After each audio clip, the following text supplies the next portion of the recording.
Քաղաքական մագարտակի վրա գրնանք արձանագրել, որ արտահանման խնդիրը լուծված է, կառավարության նիստին հայտարարեց վարչապետը, հստակեցուց սա շատ էական եւ շրջադարձային բահ է։ Որոշակի ապրանքներ Եվրոպական միություն պիտի արտահանվին եւ ներգրվին առանց մաքսատուրքերու, այսինքն ազատ արևդուրի թրությամբ։ Վարչապետ Փաշինյան նշեց, որ Եվրոպական միության 450 միլիոննոց շուգան, բայց նաեւ բարձր ստանդարտներու շուգա է։ Պետության ղեկավարը նշեց, որ մասնավոր հատվածին պետք է իրազեկել, թե ինչպես կաշխատին Եվրոպական միության շուգա դուրս գալու միջոցները։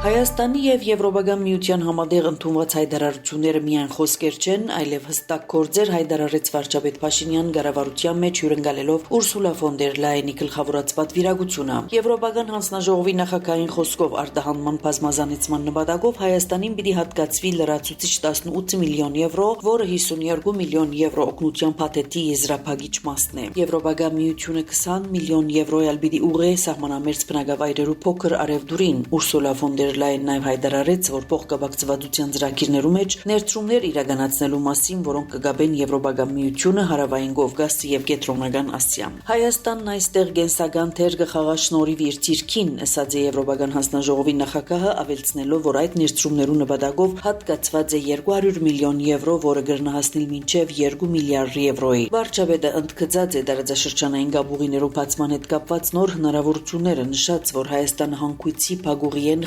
խաղաղության խաչմերուկի պիտի վերածվի եւ սա պատմական իրադարձություն է։ Պետության ղեկավարը բարձր գնահատած է Եվրոպական միության ջանքերը եւ հետեւողական աջակցությունը Հայաստանին։ Հայաստանը սկսած է Գյումրի, Ախուրիկ եւ Երասխի հատվածներուն երկաթուղի վերականգնման ուղղված գործընթացները, այս մասին լրագրողներուն հետ զրույցին ասավ Հայաստանի վարչապետ Նիկոլ Փաշինյան, անդրադառնալով հայկական երկաթուղի կառավարման հետ կապված զարգացումներուն։ Վարչապետը նշեց, որ Հայաստանի դիրքորոշումները չեն փոխված եւ չեն փոխվի անոր խոսքով Հայաստանը արդեն սկսած է այդ գործընթացները, որոնք միտված են Գյումրի, Ախուրիկ հատվածի եւ Երասխի հատվածին երկաթուղի վերականգնման։ Մենք անելու ենք այդ աշխատանքները, ինչ կվերապերի մնացած հատվածին աշխատանքային քննարկումները շարունակելու ենք, ինչպես նաև Ռուսաստանի մեր գործընկերներուն հետ, նշեց Փաշինյան։ Բրազիլի Դաշնային Հանրապետության նախագահ Լուիս Ինասիո Լուլա դե Սիլվան շնորհավորած է վարչապետ Փաշինյանը Հայաստանի մեջ ընտրություններուն դարած հաղթանակին առիթով։ Հայաստանի վարչապետի աշխատակազմի դարածած ուղերձին մեջ նշված է Բրազիլը մեծ նշանակություն կուտա մեր երկիրները միավորող բարեկամության եւ համագործակցության պատմական գաբերում։ Բրազիլի գենսունակ հայ համայնքը գծրայի որպես արժեքավոր գամուրջ մեր երկիրներու միջև ամրապնդելով մարդկային, մշակութային եւ տնտեսական գաբերը, որոնք մեզի ավելի կմոտեցնեն ադոր ներկայությունը հարստացնե Բրազիլի հասարակության բազմազանությունը եւ ավելի գամրաբնթե մեր ժողովուրդներու միջև բարեկամության գաբերը։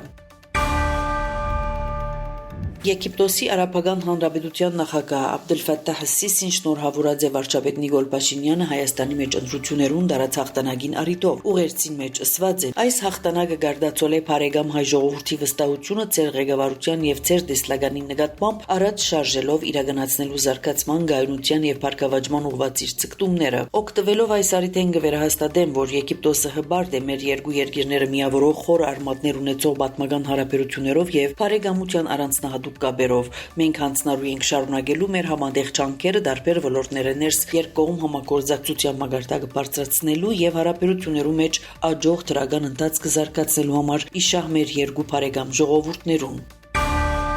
Ուկրաինայում մայրաքաղաքին թեմ հուլիս 2-ին կատարված ռուսական հարձակումներու զոհերու թիվը հասած է 30-ի։ 3 անց անհետ կորած կհամարի որոնումներ կշարունակվին, կհաղորդե BBC ռուսական ծառայությունը։ Կիևի մեջ հուլիս 3-ին սուքի օր հայտարարվեցավ։ Կիևին զանգվածային հարվածներեն հետո Ուկրաինայ նախագահ Վոլոդիմիր Զելենսկին հայտարարած էր, որ Ռուսաստանը պատերազմ կբարձրի, հետևաբար սկսած է ավելի շատ հարվածներ հասցնել, հատկապես բալիստիկ հրթիռներով։ Աննշած էր, որ Կիև անպայման պիտի պատասխանի այս հարվածներուն։ Ռուսաստանի պաշտպանության նախարարությունը Ուկրաինայ դեմ հարվածները որակած էր որպես պատասխան Կիևի կողմեն Ռուսաստանի դեմ հարձակումներում։ Նաև հայտնած էր, որ ռուսական ուժերը թիրախավորած են ռազմական արդյունաբերական եւ վարելիքի ուժանույթի համալիրի կառույցներ, միևնույն ժամանակ փոխադարձ հարվածները կշարունակվին նաև հուլիս 3-ին։ Ամերիկայի նախագահ Դոնալդ Թրամփ հայտարարած է, որ Վաշինգտոն հասած է Իրանի հետ հագամարտության գրեթե բոլոր նպատակներուն։ Այս մասին ասած է CNBC-ի հետ զրույցին։ Ըստ Թրամփի մոտավորապես 4 ամիս տևող համեմատաբար կարճ ժամանակահատված է եւ ամերիկյան ուժերը գրծած են ոչնչացնել Իրանի ռազմական ներուժը, նավադորմը, օդուժը, ռադարային համակարգերը եւ ղեկավարները։ Անավել ցուցած է, որ Թեհրանի հետ բանակցությունները կշարունակվին եւ ռազմական հագամարտությունը պատճառ դարձավ Իսլամական Հանրապետության գորիզային զենքի հարցի լուծման։ Թրամփն նաև նշած է, որ քարյուղի քինը հիմա նույնիսկ ավելի ցած է, քան մինչև փետրվար 28 Իրանի դեմ ռազմական գործողություններու մեկնարկը։ Ալբանիո մեջ ցուցարարներուն եւ ոստիկաններուն միջև փախումներ դեղի ունեցած են 3 իրավաբահ եւ 1 ցուցարար դժուժած են գահորտեր Reuters գործակալությունը։ Իրավաբահները չրցան մեքենաներ գործի դրած են եւ արցունքաբեր գազ գիրարած են խորհրդարանին արչեւ հավաքված փողոքի մասնակիցներուն դեմ, որոնք հավգիտներ եւ ալյուր նետած են ոստիկաններուն եւ որոշ օրենսդիրներուն ուղղությամբ։ Տիրանայի մեջ ավելի քան 1 ամիս է ամեն օր ցույցեր դեղի ունենան։ Ցուցարարները կառավարությունը կմեղադրեն գաշարագերության համար կապված որոշ ծրագիրներու հետ։ Կառավարությունը հերքած է գաշարագերության մեղադրանքները։ Նախ փողոքի ցույցի մասնակիցները թշկողություն կհայտնեին Ամերիկայի նախագահ Դոնալդ Թրամփի պես Ջարեդ Քուշների հետ կապված շքեղ հանգստավայրի կառուցման դեմ, ապա ցուցարարները տարածված են նաև ծովափին կառուցվող այլ նախագիծերու վրա։ Ցեզի հետ Անի Զեյթունցյան